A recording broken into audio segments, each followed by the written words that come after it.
Hey CHS, welcome back to the Daily Buzz. I'm Sade. And I'm Kisa. A quick reminder that parent-teacher conferences will be tonight and tomorrow from 3:30 to 7:30 in the large gym. Parents are encouraged to attend. The National Honor Society is hosting a blood drive on Wednesday, October 25th from 8 a.m. to 2 p.m. in memoriam of Reese Damiano. If you are 16 and over and would like to donate, use the QR code on the posters in the hallway or speak to a current NHS member. They will be available during the lunch hour. Those that are 16 need a parent's consent form. See an NH member or Mr. Phillips in room 302 for that form.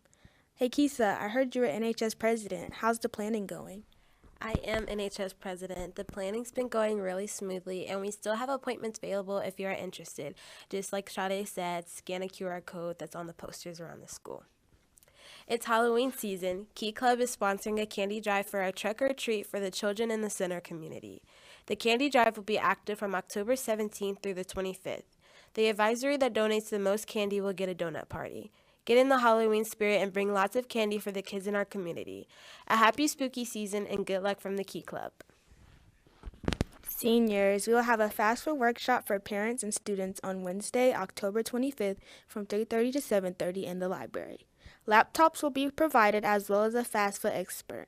This is during parent-teacher conferences. This would be a great time for you and your parent to get started on your FAFSA as well as visit with your teachers.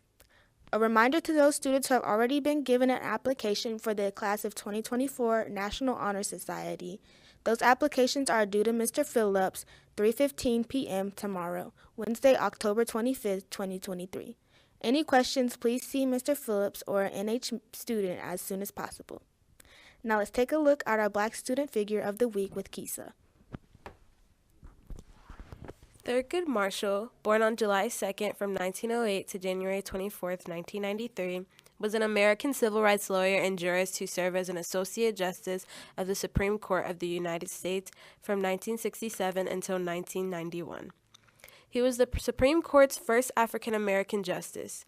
Prior to his judicial service, he was an attorney who fought for civil rights, leading the NAACP, Legal Defense and Educational Fund. Marshall was a prominent figure in the movement to end racial segregation in American public schools. He won 29 of the 32 civil rights cases he argued before the Supreme Court, culminating in the court's landmark 1954 decision in Brown v. Board of Education, which rejected the separate but equal doctrine and held segregation in public education to be unconstitutional. President Lyndon B. Johnson appointed Marshall to the Supreme Court in 1967. Now let's take a look at a short video of his life.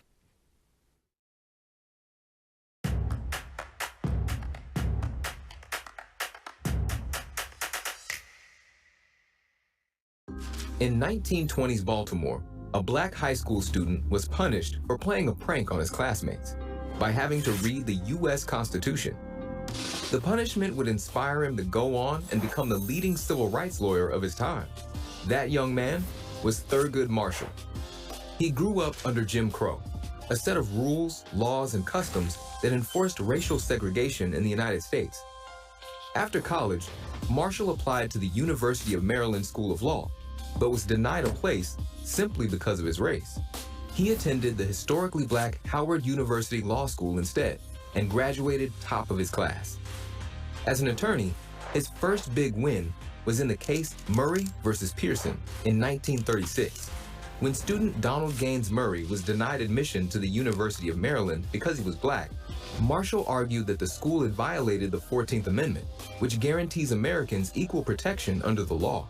The judge ruled that Murray could attend, but should be separated from his fellow white students. It was a victory that resonated with Marshall. He had been denied admission to the same university 5 years before. Marshall was convinced that the only way for African Americans to succeed was by improving their access to education. The problem was, black children did not have the same opportunities, so Marshall decided to fight through the courts. He joined the National Association for the Advancement of Colored People as a lawyer in 1936. Working for over 20 years, he won a staggering 29 cases before the Supreme Court. But one of his greatest victories was the landmark case Brown versus the Board of Education, where the court agreed with his argument that separate educational facilities for students was inherently unequal and schools should be fully integrated. In 1967, President Lyndon B. Johnson nominated him to the Supreme Court, making Marshall the first black person to serve on the highest court in the land. There, he continued to protect the rights of Americans until his retirement in 1991. How do you think early influences on Thurgood Marshall's life helped propel him on a course to fulfill the promise of the U.S. Constitution? All right, Kisa, that was a great figure. How did you feel about doing Black Student segment this week? I was honestly really excited to do Black History segment this week. I wanted to choose someone that I believe is really important and prominent in Black history. But also, don't forget to turn in your applications to Mr. Phillips tomorrow, NHS members. We've been having a really fun time handing them out to all of you guys, and we are so excited to see you all.